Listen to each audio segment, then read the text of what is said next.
सहनाववतु सहनौ भुनक्तु सह वीर्यं करवावहै तेजस्विनावधीतमस्तु मा विद्विषावहै।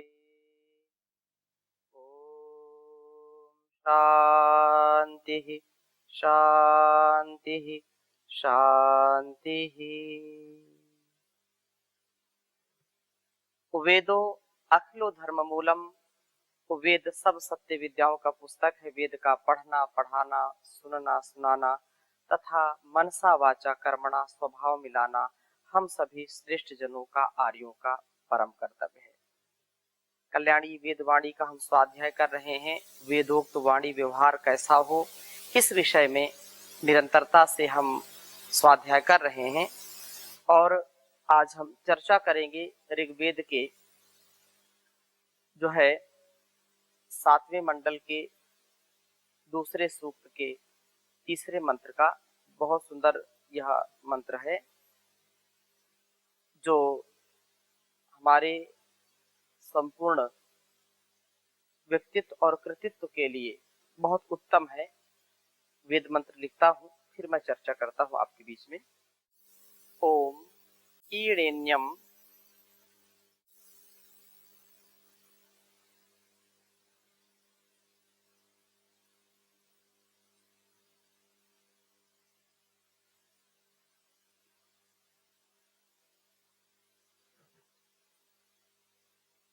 वो असुरम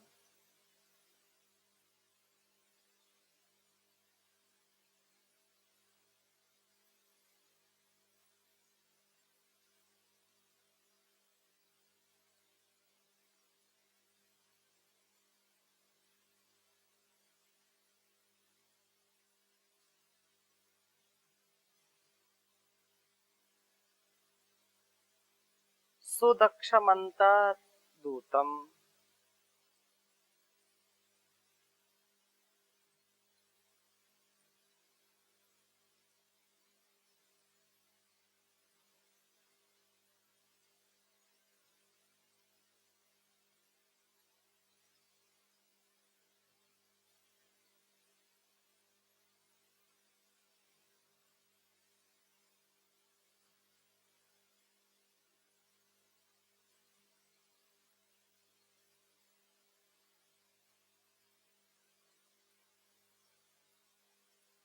सुदक्षमन्तर्दूतम्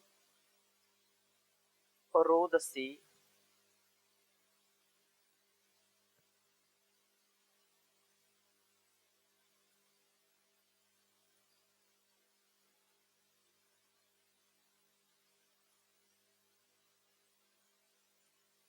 सत्यवाचम।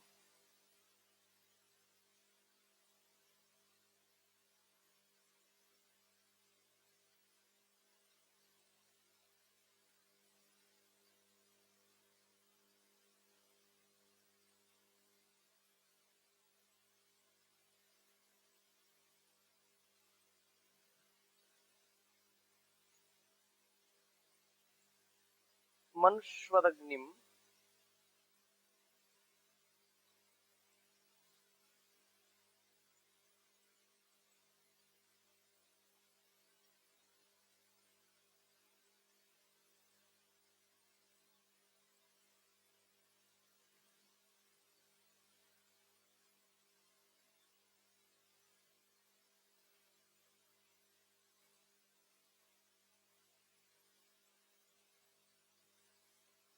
मनुना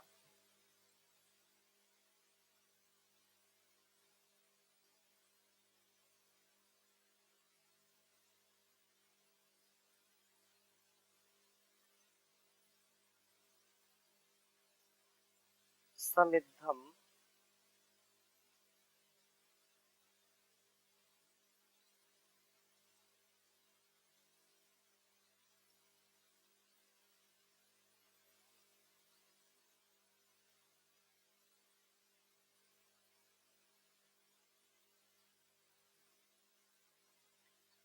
समध्वराय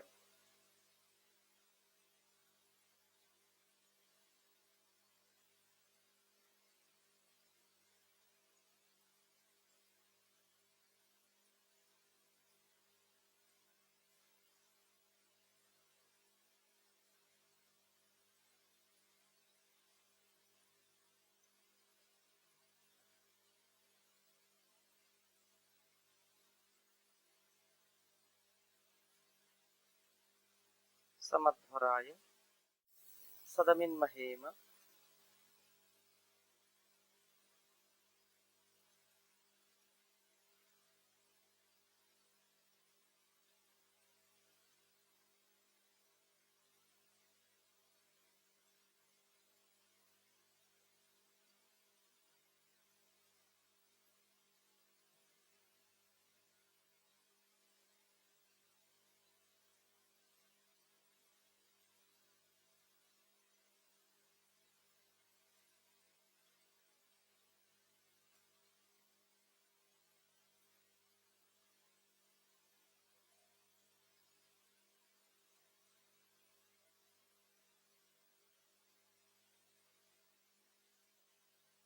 ऋग्वेद के 7वें मंडल के दूसरे सूक्त का यह तीसरा मंत्र। ओम ईडिन्नम वो असुरम सुदक्षमंतर्दूतम रोदसी सत्यवाचम मनुष्वदग्निम मनुना समिद्धम समध्वराय सदमिन्मं महीम। ओम ईडेन्यं वो असुरं सुदक्षम् अन्तर्दूतं रोदसी सत्यवाचम मनुष्वदग्निं मनुना समिद्धं समध्वराय सदमिन्मं महीम। बहुत ही सुंदर बात कही है इस वेद मंत्र में। और इसके पहले का जो मंत्र है उसमें भी बहुत सुंदर भाव प्रकट किया गया है। देववृत्ति के जो पुरुष हैं वो सदा यज्ञशील, जो सदा अच्छे कर्मों में लगे रहे, ये जागनी उन्हें उत्तमोत्तम प्रज्ञान से युक्त बनाती है, पवित्र जीवन वाला बनाती है, पवित्र बुद्धि तथा पवित्र कर्मों वाला बनाती है। हव्य पदार्थों का दोनों काल में वो सेवन करने वाला बनाती है, अर्थात जिसकी श्रद्धा यज्ञ कर्मों में रहती है, उसका जो अनुष्ठान करता है, उसका संपूर्ण जीवन दिव्य बन जाता है, उसका संपूर्ण व्यवहार यज्ञ हो जाता है। मन से भी वो सदा कल्याणकारी ही विचार करता है, वाणी से भी वो सदा कल्याणकारी ही शब्दों का प्रयोग करता है, सत्य वचनों का ही प्रयोग करता है, और उसके कर्म में भी अत्यंत शुचिता पवित्रता आ जाती है। जो शुचिता पवित्रता से युक्त व्यक्ति है वही इस संसार को शुचिता और पवित्रता से युक्त कर सकता है। जो स्वयं कलुषित मन वाला है, जिसकी वाणी स्वयं कलुषित है, जिसकी वाणी में अभद्रता है, जिसकी वाणी में कठोरता है, जो है वह व्यक्ति कैसे दूसरों को कल्याण की ओर प्रेरित कर सकता है? स्वयं अपने जीवन को नहीं जी सकता, ठीक दूसरों क्या करेगा? इसलिए जीवन हमारा बहुत ही उत्तम हो, यजन भजन और गुरुओं के प्रवचन से युक्त जीवन होना चाहिए। इस मंत्र में कहा है कि मनुना समिद्धम, विचारशील पुरुष के द्वारा दीप्त किए गए। अब क्योंकि मननात् मनुष्य, जो मनन पूर्वक चिंतन पूर्वक अपने कर्मों को करता है, कभी भी बिना विचारे नहीं कर्म करता, बिना विचारे कभी बोलता नहीं, पहले तोलता है फिर बोलता है। तो बिना विचारे जो करे सो पाछे पछताए, काम बिगाड़ो आपनो जग में होत हंसाए। लोग कहावतें कहते हैं कि बिना वो कभी भी सफल नहीं होता और संसार में हंसी का पात्र बनता है। तो हम बिना विचारे कोई कर्म ना करें। मनुष्यता तो इसी का नाम है ना, मनन करते हुए, मनन चिंतन पूर्वक कर्मों को करने वाला ही मनुष्य कहलाता है। मननात् मनुष्य, चिंतन पूर्वक कर्मों को करने का सामर्थ्य रखता है। जो व्यक्ति मनन चिंतन पूर्वक कर्मों को करता है वही व्यक्ति मनुष्य कहलाने के योग्य है। तो विचारशील पुरुष के द्वारा दीप्त किए गए अग्नि को एक विचारशील पुरुष की तरह अर्थात विचारशील बनते हुए हम अध्वराय यज्ञ के लिए सदा ही सम्महेम पूजित करते हैं। महपूजायाम, उस अग्नि को हम पूजित करते हैं जो वह ईदेभ्यः तुम्हारे से स्तुति किए जाने योग्य है। असुरम, बल का संचार करने वाला है। सुदक्षम, उत्तम उन्नति का, उत्तम विकास का जो पथ प्रदर्शन करने वाला है, जो उसका विकास का कारण है। रोदसी अंतः, द्यावा पृथ्वी के बीच में दूत के समान सब हव्य पदार्थों को द्यावा पृथ्वी के अंतर्गत सब देवों में पहुंचाने वाला है। सब देवों तक यह निसंदेह पहुंचाने वाला है। और पहुंचा करके, क्योंकि देव, यदि हम बात करें देवों कस्मात, द्योतनाथ, दीपनाथ, दानाथ, उसके ये गुण गिनाए गए हैं। और जो देव हैं, तो देव दो प्रकार के संसार में हैं, एक जड़ देवता, एक चेतन देवता। लेकिन जो भी जड़ या चेतन के रूप में जो कुछ भी हम देख सुन जान रहे हैं, यदि एक तत्व की उसमें बात करें तो प्रभु के द्वारा प्रदत्त जो यज्ञ जीवन है, उसके द्वारा ही हम श्रेष्ठ कर्मों को करते हुए अपने जीवन को सार्थक कर पाते हैं। सब जो सजीव है, निर्जीव है, सब में जो एक भाव है कल्याण का, यज्ञीय भाव है। यज्ञ, देव पूजा, संगतिकरण, दानेशु, तीन अर्थों में यज्ञ शब्द का प्रयोग किया जाता है। तो चाहे ये वस्त्र की हम बात करें, ये निर्जीव है, इसमें कोई जीवन नहीं है, लेकिन ये एक एक तंतु से मिल करके एक संगतिकरण, एक दूसरे के प्रति जो जो है स्पर्शता का या बिल्कुल सम्मिलित जो भाव है व्यक्ति ही करता है।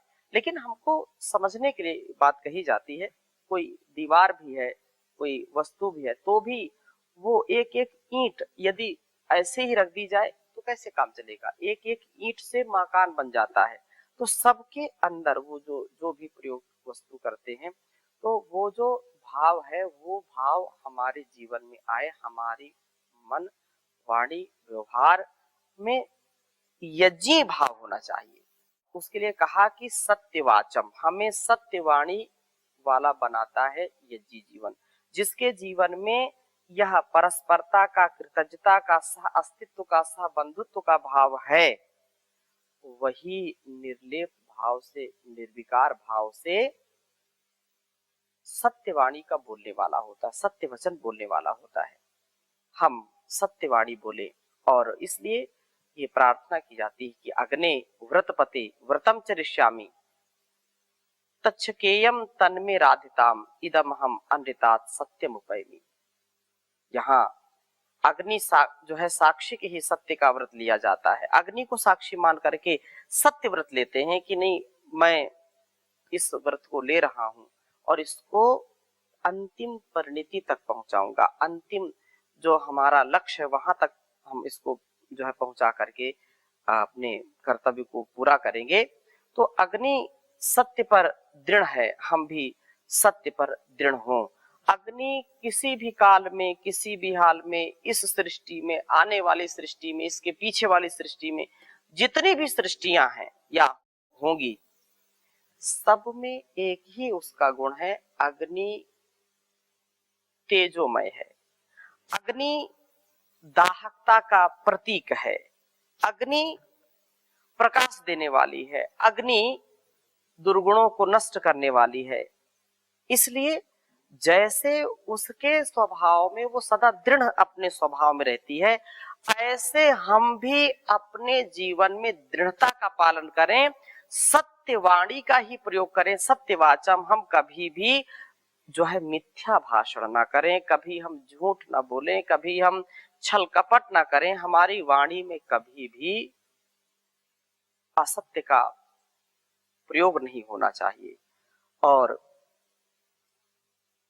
अग्नि उपासनीय है, अग्नि परमपिता का जो है एक गुण है, नाम भी है। अग्निमीडे पुरोहितम यज्ञस्देव मृत्युजम होतारम रत्न धातमम। ऋग्वेद का शुभारंभ ही इसी मंत्र से होता है। और अग्ने नय सुपथाराय अस्मान विश्वानि देव वयुनानि विद्वान युयोध्यस्मज्जुहुराण मेनो भूष्ठान्ते नम उक्तिम विधेम।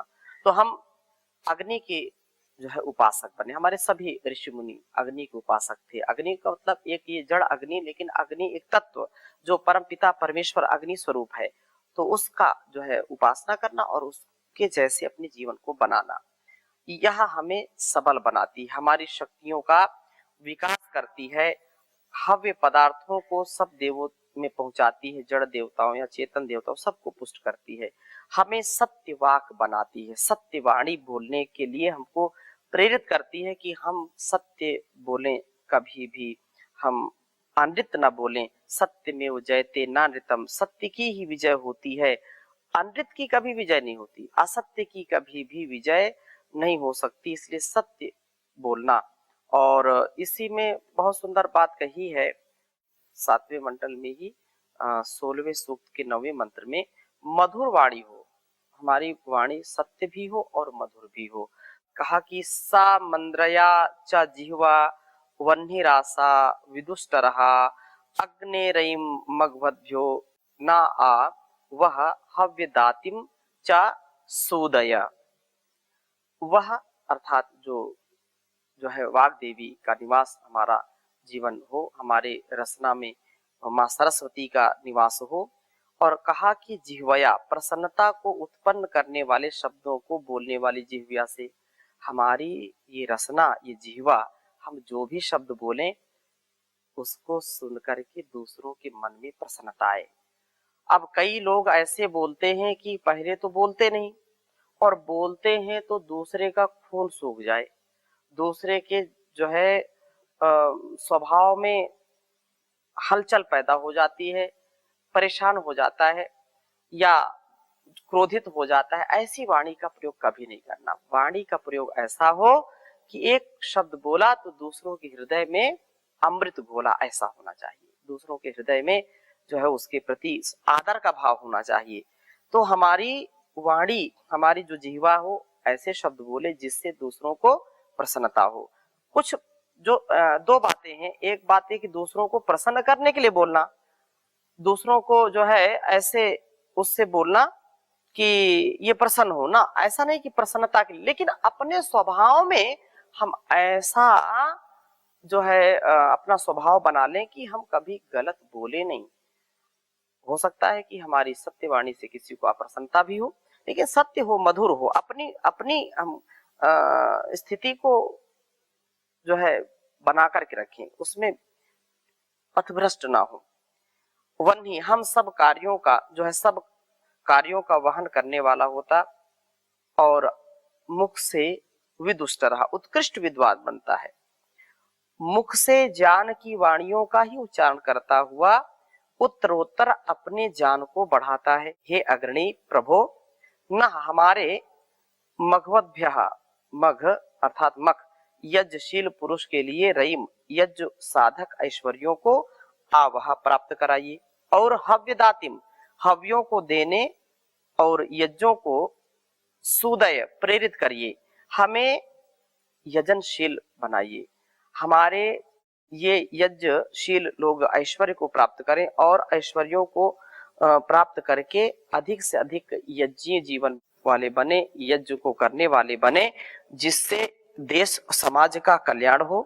प्रभु के जो है अनुग्रह से हम मधुर शब्दों से सब व्यवहारों को सिद्ध करें, मुख को ज्ञान वृद्धि में ही व्यापृत करें, धन को प्राप्त करते हुए अधिक से अधिक हम कल्याणकारी कर्मों में लगाएं, दूसरों की सेवा में, सत्कार में, परोपकार में लगाएं।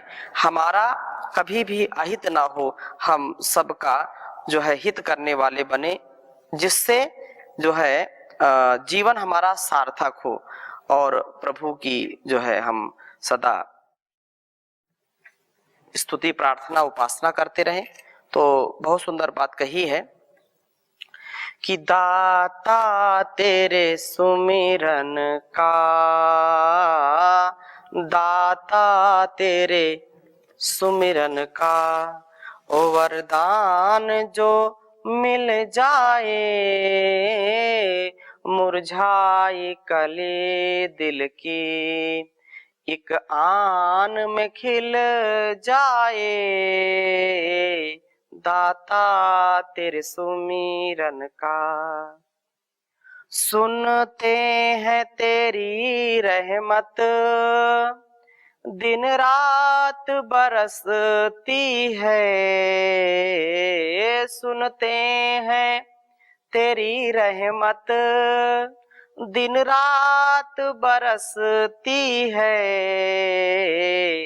एक बूंद जो मिल जाए तकदीर बदल जाए,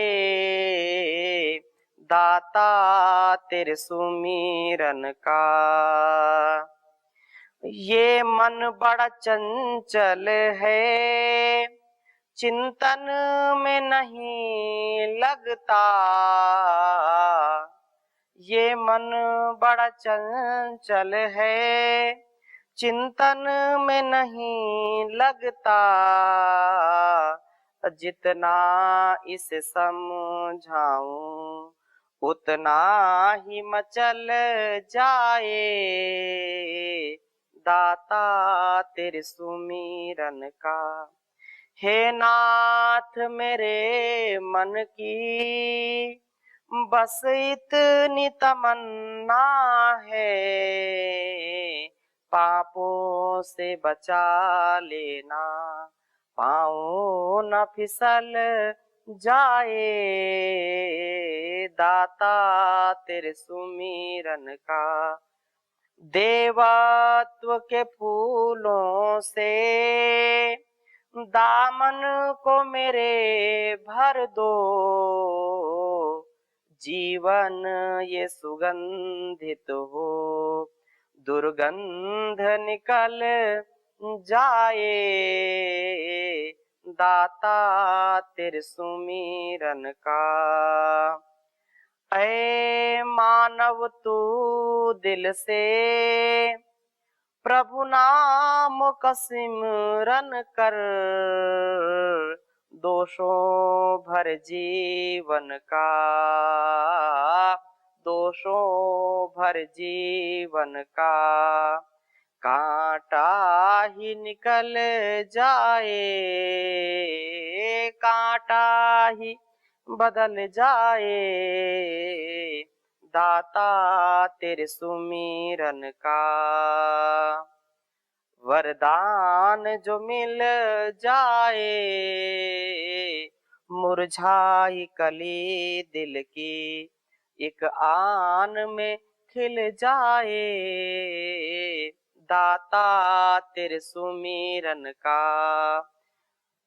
नजरों से गिराना ना चाहे जो भी सजा देना, नजरों से गिराना ना चाहे जो भी सजा देना,